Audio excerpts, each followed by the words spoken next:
Bonsoir et bienvenue à cette édition. Les titres. Le président de la République, Patrice Talon, a accordé un entretien à RFI et France 24 ce vendredi 30 avril. Il s'est prononcé sur plusieurs questions, notamment les arrestations liées à l'affaire atteinte à la sûreté et terrorisme, ainsi que le taux de pourcentage ayant favorisé sa réélection. Des détails dans cette édition.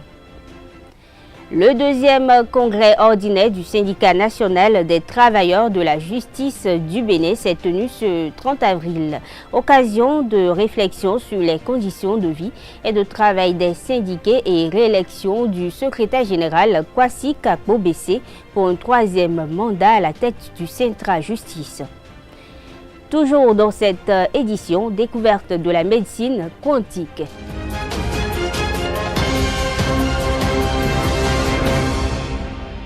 Bonsoir. L'élection présidentielle du 11 avril a enregistré une participation de 50,63%, un taux de baisse comparativement au précédent scrutin organisé au Bénin. Selon le président de la République, Patrice Talon, ce taux est satisfaisant lorsqu'on tient compte du contexte dans lequel s'est déroulé le scrutin. Les trois duos en lice ont participé à cette élection dans un environnement assez mauvais. Il y a eu des menaces et violences ainsi que des intoxications, a indiqué le chef de l'État ce vendredi 30 avril 2021 dans un entretien accordé à France 24 et RFI. Plus de précisions, suivez. Nous avons, il faut l'avouer, participer à ces élections, en tout cas les trois candidats en liste, les trois duos en liste, dans un environnement assez mauvais, de menaces, de violences, d'intoxication. C'est l'une des premières élections au Bénin, c'est la première élection au Bénin depuis le renouveau démocratique, où l'argent n'a pas été le principal élément d'attrait pour les électeurs. Quand on met tout ça bout à bout, on peut comprendre qu'environ 10% des électeurs n'aient pas participé au vote par rapport à nos habitudes. Alors, quand on a quand même 50%, plus de 50%, presque 51% des électeurs qui sont déplacés, alors même que, pour certains, la dynamique est si belle, ce qui se passe est si bien qu'il faut impérativement que ça continue. Et que pour certains, il n'y a pas de raison que les électeurs n'apportent pas leur soutien au candidat Patrice Talon. Vous comprenez? Tout cela, mis ensemble, a pu contribuer à dégrader le taux de participation. Et 50%, pour moi, c'est satisfaisant dans ces conditions. Qui sont les principaux adversaires candidats qui sont derrière les barreaux à la veille des élections? Vous en connaissez? Derrière les barreaux? Oui. Moi, je n'en connais pas. Il y a des gens qui ont été que sont appelés à rendre compte de leur gestion, parce que nous sommes dans un pays d'impunité totale depuis si longtemps, et que quand on décide que la chose change, les gens ne veulent pas répondre de ce qu'ils ont fait, qu'ils sont partis par eux-mêmes en exil, qui ont refusé de répondre à la justice. Mais sinon, moi je ne connais pas un acteur majeur de la politique derrière les barreaux avant les élections. Vous n'avez pas cherché à éliminer tous vos adversaires pour gagner avec 86%, pour poser la question de façon un peu plus... Je vais vous dire ce qui se passe au Bénin, c'est dû à nos gouvernants qui sont devenus, au fil du temps, des prédateurs de leur pays, malheureusement, à l'instar de beaucoup de pays africains. Mon pays, le Bénin, est devenu l'otage de sa classe politique, faite de toutes sortes d'individus, y compris même des trafiquants de drogue. Accusé d'avoir écarté des adversaires politiques de l'élection présidentielle du 11 avril dernier, le chef de l'État, Patrice Talon, a réagi dans l'entretien accordé aux médias France 24 et RFI. Selon Patrice Talon, le constitutionnaliste Joël Aïvo et l'ex-conseillère en inclusion financière du président togolais Rekia Madougou ne sont membres d'aucun parti, mais ont débarqué à l'approche de l'élection présidentielle. Suivons ensemble son argumentaire. Pour vous, ce n'était que ça? Non. Vous n'avez pas entendu que ces gens-là ont dit que l'élection n'aura jamais lieu? Vous n'avez jamais entendu cela? Pourquoi, en répétant les propos de ceux qui paraissent être victimes des réformes au Bénin, vous faites une sélection de leurs propos? Tout le monde a entendu sur les ondes, partout, qu'ils ont dit l'élection n'aura jamais lieu, n'aura jamais lieu dans ces conditions. S'ils ne sont pas candidats, il n'y a pas élection. C'est un opposant politique. Mais alors, est-ce que dire que les élections n'auront jamais lieu et agir pour que ça n'ait jamais lieu, pour vous, est convenable? C'est-à-dire, au point de recruter des mercenaires, des chercheurs, dit-on, de les armer et amener ceux-ci à tirer sur les forces de l'ordre. Monsieur Aïvor, de vous parler. Parlons-en. Et même plus que ça, Rekia Madougou, je sais que vous allez en venir, voilà. Ils sont dans aucun parti politique, n'ont pas de parti politique. Une dame débarque, il n'est pas membre du parti, avec des valises d'argent, avec des sponsors, des chefs d'État de pays voisins, avec des opérateurs économiques et consorts. Écoutez-moi bien, je veux préciser pour les gens qui nous écoutent et qui nous regardent, il s'agit de Rekia Madougou, qui était qui voulait être candidate, qui a été retoquée. Elle a été arrêtée le 3 mars. Elle n'a pas été retoquée. L'information n'est pas juste. Elle n'a pas pu se présenter. Pourquoi? Je finis juste. Elle a été arrêtée le 3 mars. Elle est poursuivie, je cite, pour financement du terrorisme. Donc c'est un terme grave. Est-ce que ça veut dire qu'elle a fomenté des attentats au Bénin? C'est quand même une accusation extrêmement grave, extrêmement rare. Les mots comptent. Mais terrorisme. Nous en arrivons, on y vient. Ces personnes débarquent et veulent être candidats au titre des démocrates. Ces gens-là ont dit, après que les dossiers aient été constatés non conformes, disent que l'élection n'aura pas lieu sans eux. Qu'ils empêcheront par tous les moyens. Ils l'ont dit publiquement, dans des conférences de presse, qu'ils l'aient dit, c'est pas grave. Voilà. Mais qu'ils aient agi pour. Et ça devient sérieux.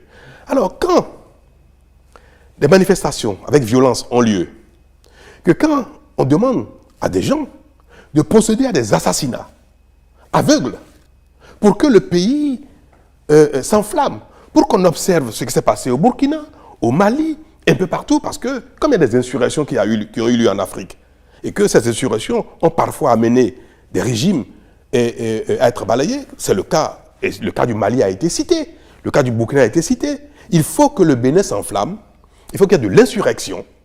Et s'il y a des morts un peu partout, le pays s'enflamme, des violences partout, le pays va s'enflammer, il y aura une insurrection, et le président, le régime en place va devoir tomber, il y aura assise nationale, il y aura réconciliation, il y aura tout ce qu'on veut. Donc, pour à leur fin politique, ils ont planifié, recruté des gens et mandaté des jeunes, des badauds, pour brûler le pays, et surtout pour tuer, pour faire des assassinats aveugles. Vous avez des preuves de ça? S'ils ont été interpellés, c'est parce qu'il y a des preuves. L'impunité, je n'envisage pas, à nouveau, de fermer les yeux, ce qui passait, ou bien de gracier ou d'amnistier, parce que ça devient récurrent.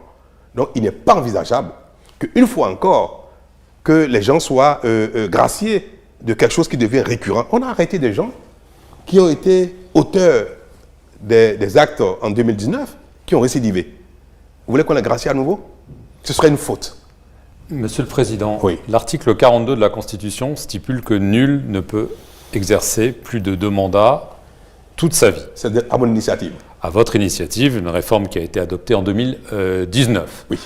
Le syndicat national des travailleurs de la justice, Centra Justice, a tenu son 2e congrès ordinaire ce vendredi 30 avril 2021 à la salle d'audience de la Cour d'appel de Cotonou. Dialogue social, satisfaction ou résignation des travailleurs. C'est autour de ce thème que les congressistes ont mûri les réflexions pour l'amélioration des conditions de vie et de travail des syndiqués.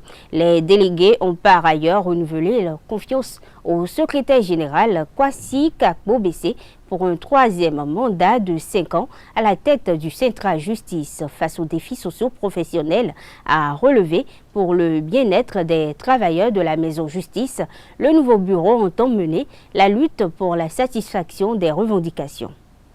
Nous devons avant toute chose de remercier avec un cœur sincère l'Éternel Dieu Tout-Puissant pour avoir manifesté une fois encore son immense bonté à notre égard en nous accordant cette survie pour cette vieille organisation déjà de 10 ans en ce qui concerne le nouveau mandat de Centra Justice. Que Dieu nous réoriente et nous assiste car le combat sera rude. Nous ne laisserons plus rien faire. La satisfaction de nos revendications ou rien. Que Dieu comble l'actuel directeur de l'agence pénitentiaire du Bénin de plus de sagesse et d'humanisme. C'est dans cette foi que nous nous attendons pour que l'adoption de notre statut particulier puisse être effective sous ce mandat. Les enfants sont surpris que le Père de la Nation, en mangeant, a curieusement choisi certains d'entre eux à partager le repas copieux avec lui, tels que les membres du gouvernement, les directeurs, secrétaires généraux des ministères, les préfets, les conseillers, les gérants des agences par-ci, par-là. Enfin, tout au long de ce mandat, nous souhaitons être comme des lions. Car parmi les gros animaux, seuls les lions ne marchent jamais seuls. Nous marcherons pour plus de rayonnement de la justice ensemble. Parmi les gros animaux, seuls les lions vivent ensemble, chassent ensemble, mangent en groupe. Nous ne savons pas ce que nous réserve le gouvernement avec ce congrès, mais nous avons choisi de prendre le risque de dire ce que tout le monde pense tout bas, de le dire tout haut. Toutes les maladies ne se guérissent pas uniquement par la consommation exclusive de produits synthétiques. Activer l'énergie et influencer positivement l'émotion guérissent les pathologies de 2/3 selon le docteur Honoré Faton. Il s'explique au micro de Carles Kitome. Donc nous ne pouvons pas vouloir régler des problèmes chaque fois en créant des problèmes plus graves. C'est là que nous devons réfléchir par rapport aux paradigmes qui fondent même la médecine. Et aujourd'hui, la médecine qui ne prend pas en compte le corps, l'esprit et l'âme est une médecine qui traite l'homme au 1/3. Parce que l'homme, il est constitué de l'énergie. Au 99% de l'homme, c'est rien que de l'énergie. C'est 1% que vous voyez qui est la matière. Donc nous devons soigner l'esprit de l'homme, nous devons soigner l'âme de l'homme, nous devons soigner également le corps. Et c'est justement la seule thérapie au monde qui soigne l'esprit, qui harmonise l'esprit, qui harmonise le corps et qui harmonise notre bien-être global. C'est surtout les thérapies quantiques, parce que c'est une thérapie qui agit sur les émotions, qui agit sur les humeurs, qui agit sur tous les organes du corps. Et c'est justement ça que c'est une thérapie que nous devons vulgariser, faire connaître. On peut toujours agir, améliorer surtout ce que je dirais le suivi et également la prise en charge. Nous n'allons pas dire que l'on utilise la quantique pour guérir les maladies, toutes les maladies, non. Mais si nous essayons les dispositifs et les dispositions quantiques, nous pouvons éviter 99% ou 78, minimum 78% des maladies. Parce que 78% de nos maladies, ou je dirais non, 98% des maladies sont d'origine, c'est lié à l'acidité. Et l'acidité vient de tout ce qui perturbe notre champ énergétique et qui dépolarise les cellules, ainsi de suite, et qui crée maintenant dans le corps cette charge de toxines. Et c'est ce qui est à la base de toutes les pathologies que nous créons aujourd'hui dans notre génération. Donc nous devons repenser les paradigmes. Cette médecine n'est pas enseignée dans les facultés, c'est des médecines alternatives qui sont des médecines aujourd'hui considérées comme des pseudo-médecines, et généralement pour ternir son image, on dit que ce n'est pas vérifié, ainsi de suite. Donc c'est de façon résumée ce que je peux dire sur les médecines et les thérapies quantiques. La quantique en elle-même utilise l'énergie. Et l'énergie, c'est de la lumière que nous utilisons. Et cette lumière, le corps de l'homme est comme la lumière. Dans chaque cellule, c'est à travers des procédés lumineux que le corps communique. Et quand nous connaissons les procédés, nous savons que si le verre s'allume en chemin, il faut passer de la même manière. Le corps connaît les lumières. Et si nous mettons les bonnes informations à la disposition des ondes que nous envoyons vers le corps, nous allons pouvoir changer l'information pour reprogrammer le corps. Et il faut savoir que beaucoup d'entre nous ont des ADN qui sont blessés. Et quand l'ADN est blessé, l'ADN est détruit. L'ADN commence par faire des désordres, faire des synthèses qui sont des synthèses qui ne rentrent plus dans le processus normal physiologique. Du coup, c'est la maladie que l'ADN synthétise, c'est les virus qui l'accompagnent. Ils ne travaillent plus pour nous, mais ils travaillent pour nos ennemis. La médecine quantique a la faculté de programmer l'ADN et de protéger la plupart des maladies. Notre thérapie permet surtout de reprogrammer, c'est la reprogrammation de l'ADN et également la reprogrammation de l'information sur le corps de l'homme et surtout la neutralisation des champs parasites, des champs énergétiques négatifs dans le corps et qui empêchent le fonctionnement du corps de l'homme. C'est surtout ça. On utilise les appareils, on utilise la parole, on utilise la pensée, on utilise également tout ce qui est pensée, parole, lumière, on utilise la terre, on utilise l'air, la lumière, on utilise tout ce qui est élément naturel. Parce que je dis toujours, s'il était indispensable d'avoir un hôpital dans le jardin d'Éden, il y aurait déjà un bloc opératoire, il n'y avait pas eu de chirurgien, et Dieu disait pourtant que tout était parfait et impeccable dans le temps. Et il n'y avait même pas de feu dans le jardin là, il n'y avait ni rien, il n'y avait que de l'eau, les fruits et légumes dans le jardin, les oiseaux, c'est un paradis. Transformons notre vie active comme un paradis et apprenez surtout à aller en campagne. Et quand vous avez construit à Cotonou, construisez aussi quelque chose dans la campagne pour toujours apprendre les phénomènes de la nature. Je dis la plus grande université au monde, c'est l'université qui est la nature. C'est la nature qui nous enseigne. Si nous apprenons, nous grandissons. Si nous n'apprenons rien, je crois que cela ne nous profite souvent pas et nous vivons dans l'ignorance. Et l'ignorance, c'est celui qui perd la place de maître et il devient sujet dans son royaume. Nous sommes des dieux sur la terre et nous devons vivre cette divinité. Cette divinité est vécue dans la pleine conscience et cette pleine conscience nous donne le plein potentiel qui est le gage et le libérateur de l'homme de tout ce qui le tyrannise dans le monde postmoderne et le monde contemporain. Suivons à présent l'actualité au Burkina Faso, en RDC et en Mauritanie. Au Burkina Faso, les dépouilles des 3 Occidentaux tués lundi dans l'attaque de leur convoi sont partis dans la nuit de jeudi à vendredi vers l'Espagne. Les 2 journalistes et l'instructeur Rory Young ont été enlevés puis retrouvés morts quelques heures plus tard alors qu'ils étaient dans une zone forestière à Pama, dans la région de l'Est, selon un communiqué du gouvernement burkinabé. Il était 2h40 heure locale quand l'appareil, un Airbus 310 de l'armée de l'air espagnole, a décollé de l'aéroport international de Ouagadougou. À son bord se trouvent les 3 cercueils des Occidentaux tués dans la région de l'Est, au Burkina Faso, lundi dernier. En RDC, cela fait 6 jours que les élèves passent la nuit dans la cour de la mairie de Béni pour réclamer le retour à l'ordre et à la sécurité.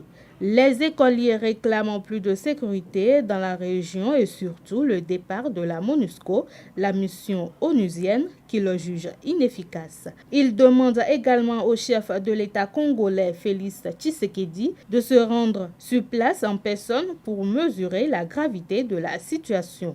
Le chef de l'État congolais avait promis d'installer dans la région l'état-major de l'armée. Il avait même annoncé qu'il s'installerait lui-même dans cette partie du pays.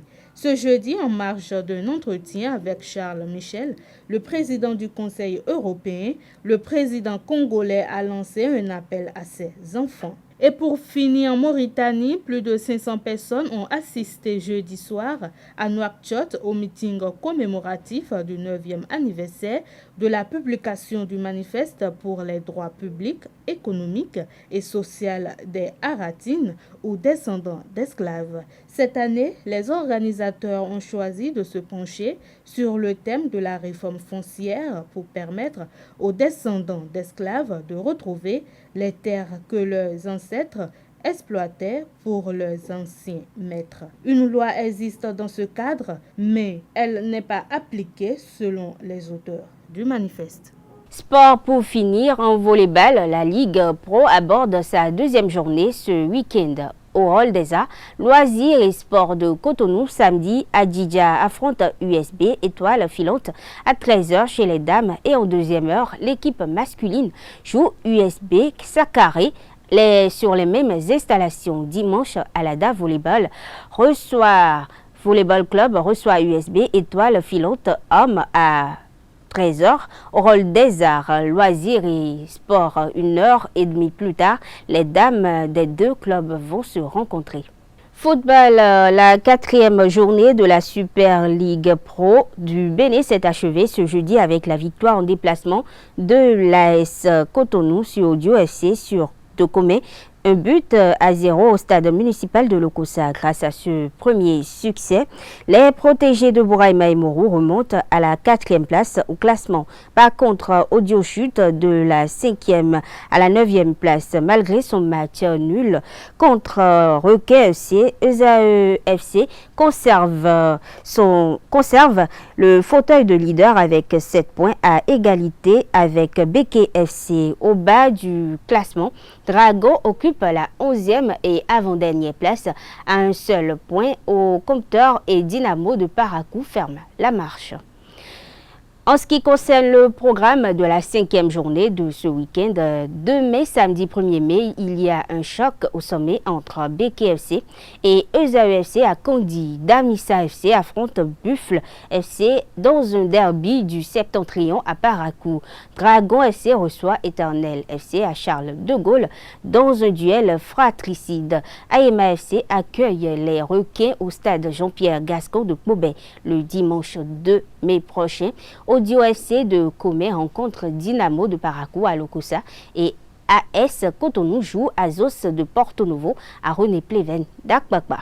Sur le continent, on connaît depuis mi-journée les affiches des quarts et de finale des compétitions interclubs de la Confédération africaine de football CAF. En coupe de la Confédération totale CAF 2020-2021, les Tunisiens du CS Sfaxien vont affronter les Algériens de la JS Kabylie. Orlando Pirates d'Afrique du Sud va croiser les crampons avec Raja Club Athlétique du Maroc. Les Égyptiens de Pyramide FC jouent les Nigérians d'Eniba. Enfin, Coton Sport FC du Cameroun va s'opposer à Ask Jaraf du Sénégal. Les matchs allés vont se disputer le 16 mai prochain et les matchs retour une semaine plus tard. En ce qui concerne la Ligue africaine des champions, le tableau des scores se présente comme suit: Al Ali, Mamelodi, Sundown, CR Belouizdad, Espérance de Tunis, Kaiser Chief Simba SC. Match aller les 14 et 15 mai, retour les 21 et 22 mai. Mesdames et messieurs, ainsi prend fin cette page sportive et ainsi prend fin cette édition. Merci de l'avoir suivi. Agréable week-end à toutes et à tous et bonne fête de travail.